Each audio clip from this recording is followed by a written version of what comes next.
सुनिए गीता के वो 21 विचार जो जीवन की हर स्थिति में आपका मार्गदर्शन करेंगे।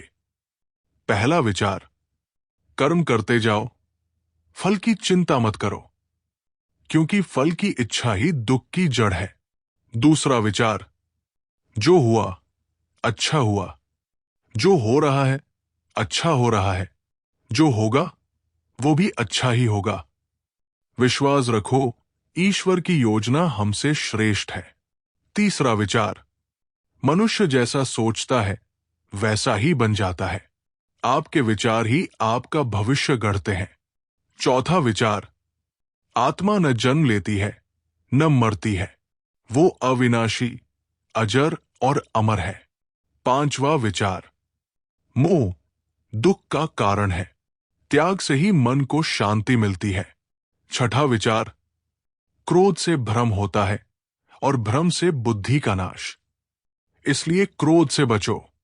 सातवां विचार, सफलता और असफलता को समान भाव से स्वीकार करो, यही सच्चा योग है। आठवां विचार, ज्ञान ही सबसे बड़ी शक्ति है, अज्ञान ही भय और बंधन का कारण है। नवा विचार, इंद्रियों पर नियंत्रण ही आत्मविजय है, जो स्वयं को जीत ले वही सच्चा योद्धा है। 10वां विचार, सच्चा योगी वही है जो सबको एक समान देखे, ना किसी से द्वेष ना किसी से मोह। 11वां विचार, लोभ विनाश की जड़ है, संतोष में ही सुख है। 12वां विचार, ईश्वर हर जीव के हृदय में वास करता है, उसका स्मरण ही मुक्ति है। 13वां विचार, भक्ति ही सबसे सरल मार्ग है, प्रेम और श्रद्धा से ही ईश्वर प्राप्त होता है। 14वां विचार, मृत्यु एक परिवर्तन है, अंत नहीं, आत्मा केवल शरीर बदलती है। 15वां विचार, सच्चा त्यागी वो है जो बिना अपेक्षा के सेवा करे, कर्म योग से श्रेष्ठ कुछ नहीं। 16वां विचार, जो वर्तमान में जीता है वही वास्तव में जीवित है, भूत और भविष्य केवल भ्रम है। 17वां विचार, ध्यान से चित्त शांत होता है, चंचल मन ही सारे दुखों का कारण है।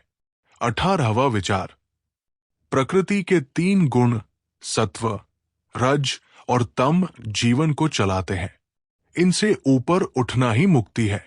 19वां विचार, जो आत्मा को जान गया वो कभी डरता नहीं, क्योंकि जानता है मैं शरीर नहीं आत्मा हूं। 20वां विचार, ईर्ष्या मन की शांति को नष्ट करती है, दूसरों की सफलता में भी अपना आनंद ढूंढो। 21वां विचार, परम सत्य मैं ईश्वर का अंश हूं और वही मेरे भीतर वास करता है,